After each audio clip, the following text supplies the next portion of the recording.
Olá, pessoal! Hoje eu trouxe um livro para falarmos de um assunto bem complicado e um assunto que a gente sempre deixa para lá. Coisas que a gente às vezes acha que não acontece.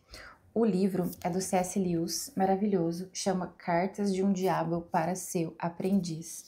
Quando a gente lê o nome do livro dá até medo. Quando eu peguei esse livro eu falei assim, meu Deus, o que será que fala? Parece que é uma coisa assim tenebrosa. Mas não, esse livro ele fala sobre a batalha espiritual, que ela é muito mais real, ela é real, perto daquilo que a gente imagina, né? Muitas vezes a gente lê a Bíblia ou ouve pessoas falarem e às vezes a gente não acredita ou não quer levar a sério. Mas isso é algo muito sério e muito importante que a gente precisa levar em conta na nossa vida, no nosso dia a dia. Eu peguei um versículo para começar aqui, que diz assim, ele está lá em Efésios 6:12, porque a nossa luta não é contra carne e sangue, e sim contra os principados e potestades, contra os dominadores deste mundo tenebroso, contra as forças espirituais do mal nas regiões celestiais. Então aqui fala sobre que nós lutamos contra a potestade. Nós lutamos, na verdade, contra o mundo espiritual e não contra os seres humanos, não contra os nossos irmãos aqui. E esse livro, ele mostra muito como o inimigo age, porque às vezes a gente acha que vai ser uma coisa muito escancarada, mas não. Ele age de uma maneira tão sutil, tão delicada, que nós nem percebemos que aquilo vem dele. Muitas vezes nós culpamos as pessoas, os acontecimentos, e esquecemos que existe sim o mundo espiritual. Esquecemos que existe sim um inimigo nos rondando o dia todo para tentar nos destruir, para tentar nos desviar o caminho. Então, esse livro são cartas, existem vários aprendizes do diabo. Daí tem o diabo, que é o chefe mor, e aí tem os demônios lá, que são os aprendizes. Então eles escrevem cartas contando para o diabo como eles estão agindo. Por exemplo, existem um demônio para rondar cada pessoa. E aí esses demônios vão mandar carta para ele para falar como que tá sendo, como que ele tá agindo com aquela pessoa.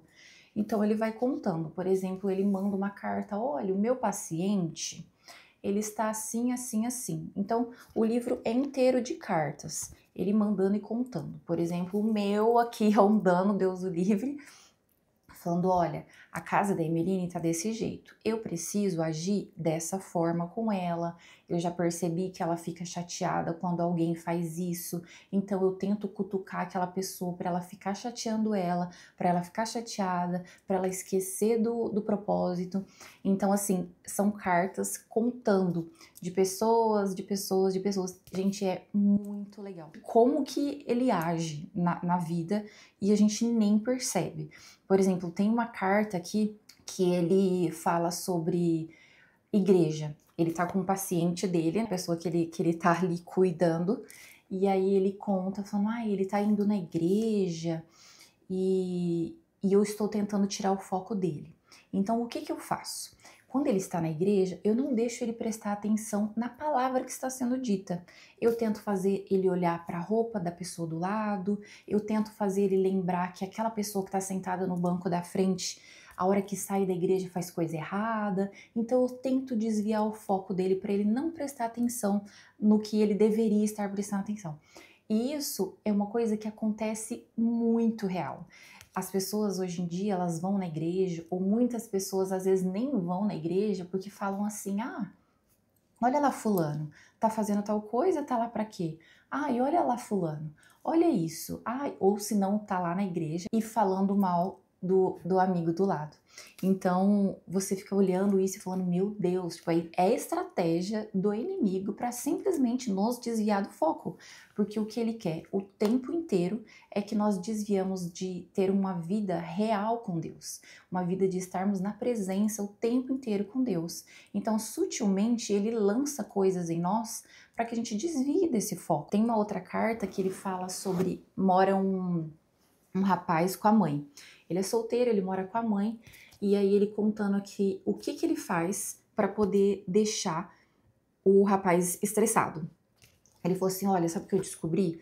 Que todas as vezes que a mãe dele revira os olhos, ele fica muito nervoso. Então, o que que eu faço?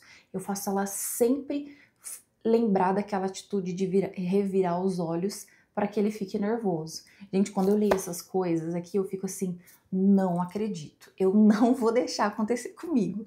Aí quando acontece alguma coisa na minha vida, na minha casa, assim, eu falo, não, aqui não. Aqui você não vai fazer isso comigo. Mas é muito interessante esse livro, eu incentivo muito a leitura dele, porque ele abre a nossa mente para uma coisa que a gente não percebe mesmo.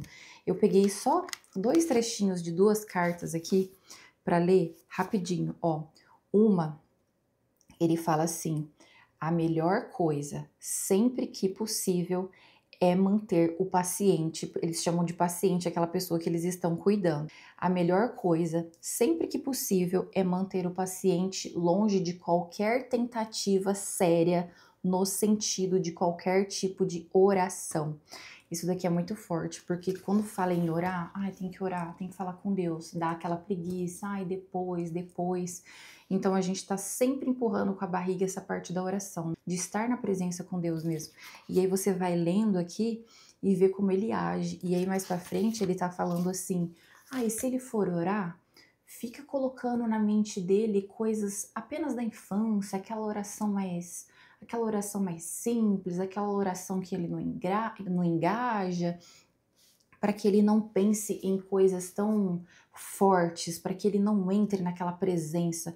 Então você vai olhando aqui e vai falando, meu Deus, é muito real, assim. E aí a outra parte que eu coloquei, olha só, esse daqui é sobre casamento, porque cada paciente aqui dessas cartas tem um estilo de vida, solteiro, novos, idosos, tem de tudo.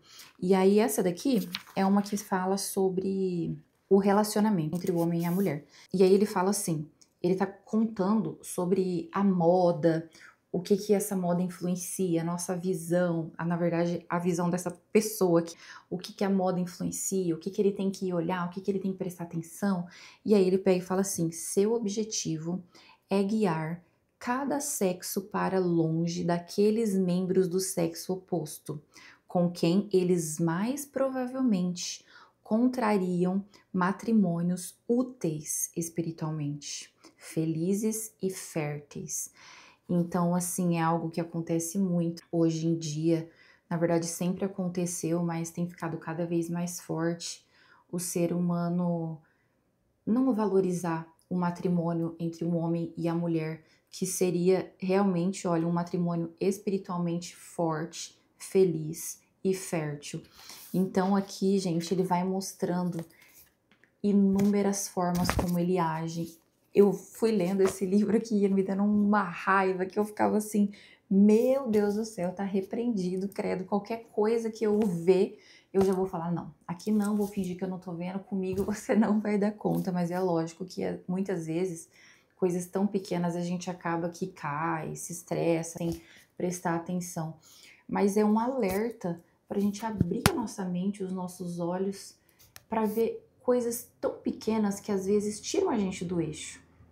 Às vezes é algo tão sem importância, às vezes é algo tão pequeno que te tira da presença, do seu propósito, que se a gente parar para pensar, né, prestar atenção, é algo tão espiritual que tem tentado nos corromper que às vezes a gente consegue mudar de atitude. Então, esse livro eu acho muito legal porque ele consegue abrir a nossa mente. E aí eu anotei aqui algumas coisas para que a gente nunca se esqueça, que é que o inimigo espiritual age muitas vezes nas nossas distrações, costume e mediocridade, não apenas por pecados visíveis. Então, quando a gente se distrai, coisas tão pequenas como eu falei antes, é a hora que ele age.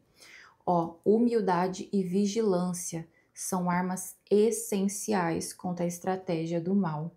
Ser humilde, prestar atenção naquilo que está acontecendo à sua volta, estar sempre sensível para ouvir, para entender o que está acontecendo e vigiar. Vigiar é a mesma coisa ali de estar sempre prestando atenção e estar sempre na presença de Deus. E a oração constante e sincera mantém o nosso coração alinhado com Deus. Então nós não podemos deixar de orar de jeito nenhum. A hora que acordar, antes de sair de casa, antes de dormir, o tempo todo, assim como manda a Bíblia, orar e sem cessar. E ó, Deus transforma até as tentações em oportunidades de crescimento e santificação. Então, use aquilo que tem tentado te atrapalhar, usa isso como uma oportunidade e crescimento para a sua santificação. Amém? Até o próximo vídeo.